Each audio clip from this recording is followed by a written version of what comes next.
Secular के president जिन्होंने BJP के साथ पैक्ट किया, एनडीए में शामिल हुए, जिसकी वजह से न सिर्फ महाराष्ट्र मालेगांव बल्कि हिंदुस्तान के तमाम सेकुलर लोगों को एक झटका लगा। बहुत सारी पार्टियां, 26 से ज्यादा पार्टी एनडीए में शामिल है। इसके बावजूद इतना हंगामा या इतना शोर किसी पार्टी के बारे में नहीं हुआ हिंदुस्तान में जितना जनता दल सेकुलर के ताल्लुक से बोला जा रहा है। उसकी वजह यह है कि उम्मीद के बिल्कुल बरखिलाफ जनता दल सेकुलर का एनडीए के साथ शामिल होना, ये उम्मीद के बिल्कुल बरखिलाफ वही देवी गौड़ा जिन्होंने आखिरी पार्लियामेंट के इलेक्शन में ये कहा था कि अगर नरेंद्र मोदी जैसा आदमी हिंदुस्तान का प्रेसिडेंट बन जाता है, हिंदुस्तान का वजीर आजम बन जाता है, तो ऐसे ऐवान का मैं इस्तीफा दे दूंगी। और वो इस्तीफा लेकर भी गए देवी गौड़ा के पास, लेकिन उन्होंने देवी गौड़ा ने मोदी के पास, मोदी ने उनका इस्तीफा कबूल नहीं किया। ऐसे उसूल को मानने वाला आदमी मजबूर होकर सियासी हालात में, अपने खानदानी हालात की से मजबूर होकर इतना बड़ा फैसला करता है, तो वो न सिर्फ मालेगांव जनता दल के लिए, महाराष्ट्र जनता दल के लिए, बल्कि हिंदुस्तान के तमाम सेकुलर लोगों के लिए एक सोचने का वक्त है कि ऐसा क्या वक्त आ गया है कि इतनी बड़ी ताकत और उसूल रखने वाले लोग, वो ये जनता पार्टी ऐसे उसूलों पे चलती थी जिन्होंने बाबरी मस्जिद की शहादत को कबूल नहीं किया, हमेशा खिलाफ पे रहे, जिन्होंने सियासत में कुर्सी को अहमियत नहीं दी। ऐसे लीडर रहे जहां वक्त आया, वीपी सिंह जैसे, जहां वक्त आया कि मजहब के मामले में सेकुलरिज्म की बात आई तो सेकुलरिज्म को पसंद किया, ओहदे को पसंद नहीं किया। आज ऐसा वक्त क्यों आ गया? इतने बुरे हालात हिंदुस्तान के हो गए हैं कि उसूल से लोग हट रहे हैं। लेकिन मालेगांव शहर में साथी निहाल अहमद साहब जनता दल में शामिल रहे इसलिए कि वो उनके नजरियात के मुताबिक थे, और मालेगांव शहर के लोग किसी पार्टी के साथ इसलिए रहे कि साथी निहाल अहमद साहब उनके साथ शामिल थे। हमने हमेशा इस बात का ऐलान किया है कि हमारे नजरियात, हमारी सोच और फिक्र का मंबा जो है वो साथी निहाल अहमद की सोच है, निहाली सोच है, जिसको कायम रखने के लिए हमेशा हम लोग गामजन रहेंगे। कितने भी तल्ख हालात आए, इसका मुकाबला हम निहाली सोच के जरिए करेंगे। अभी पिछले दिनों आपने देखा कि पार्लियामेंट ये ऐवान ऐसा है जहाँ कुछ रोज पहले नरेंद्र मोदी ने कहा था कि यहाँ सभ्य भाषा का इस्तेमाल हो, यहाँ तहजीब का इस्तेमाल हो। वहीं चंद रोज के बाद उनकी पार्टी के एक मेंबर ने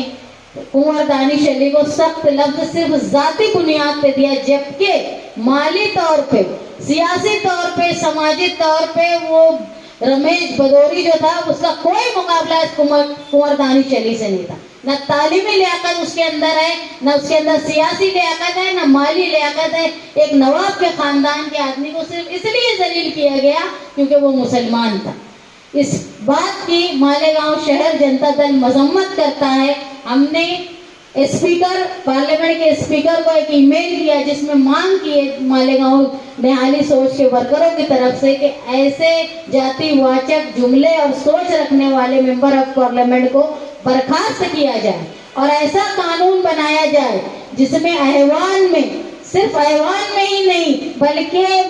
पूरे हिंदुस्तान में कहीं भी किसी पर भी जातिवाचक या मजहब की बुनियाद पे अगर निशाना कसा जाए तो उनको सख्त सजा मिल जाए। जैसे आप देखते हो व्हाट्सएप पे, सोशल मीडिया में जात की बुनियाद पर खराब जुमले इस्तेमाल किए जाते हैं। ऐसा जानबूझ के बोला जाता है कि मुसलमान चिढ़कर जवाब दे, लेकिन केस उसी पे होता है जो जवाब देता है, उन पर नहीं होता जो उकसाते हैं।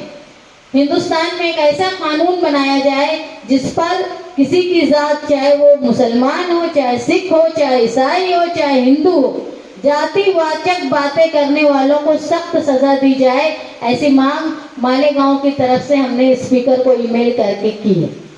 आज आप लोगों का यहाँ जमा होना, फिक्र करना, ये इंतहाई लाजमी था कि ऐसा वक्त आ गया है कि जिनकी सदारत में हम लोग हिंदुस्तान भर में सेकुलरिज्म के साथ रहा करते थे, उनका सेकुलरिज्म को छोड़ के चले जाना ये बहुत दुख की बात है। आप लोगों को यहाँ बुलाया गया था इसलिए कि 30 तारीख को पुणे में जनता दल महाराष्ट्र की मीटिंग है, वहाँ पर कोई फैसला किया जाएगा जिसकी बुनियाद पर हम अभी हमारे मालेगांव शहर का फैसला करेंगे। मुख्तलिफ लोगों की बातों को समझ के मैं शुक्रगुजार हूँ आप लोगों की कि आपने इस बात का मुझ पर भरोसा किया कि हम अगर निहाली सोच के साथ कोई फैसला करेंगे तो तमाम वर्कर, तमाम लोग हमारे साथ रहेंगे। मैं आप लोगों से जनता दल मालेगांव की प्रेसिडेंट होने के नाते और साथ ही निहाल अहमद की जानशीन होने के नाते, उनकी बेटी होने के नाते आपसे ये वादा करती हूँ कि कोई भी फैसला हो, हिंदुस्तान में कोई भी लीडर किसी भी मुफाद के लिए कहीं भी चला जाए, हम लोग निहाली सोच और सेकुलरिज्म के खिलाफ कभी नहीं जाएंगे। आपसे मैं ये वादा करती हूँ, जो सोच, यहाँ बैठे हुए बहुत सारे लोग ऐसे हैं जिन्होंने साथी निहाल अहमद के साथ इतना वक्त गुजारा है जितना मैंने भी नहीं गुजारा। तो आप लोगों की उम्मीदें, आप लोगों की चाहत, आप लोगों की सोच कि आज भी आप इस वजह से हम लोगों के साथ हो कि साथी निहाल अहमद के उसूलों को हम लोग लेकर चल रहे हैं। तो हम हर वो फैसला वही करेंगे कि अगर साथी निहाल अहमद साहब अगर होते तो वो क्या फैसला करते, वही फैसले के उनकी सोच के मुताबिक फैसला होगा। 30 तारीख को पुणे में मीटिंग के बाद 2 अक्टूबर गांधी जयंती के दिन हम ये आप लोगों के साथ मिलकर अपना फैसले का ऐलान अवामी तौर पर पूरे मालेगांव में ये कर देंगे। और मैं आपको यकीन दिलाती हूँ हर फैसला ऐसा होगा जो आपकी चाह, सोच और उसूल के मुताबिक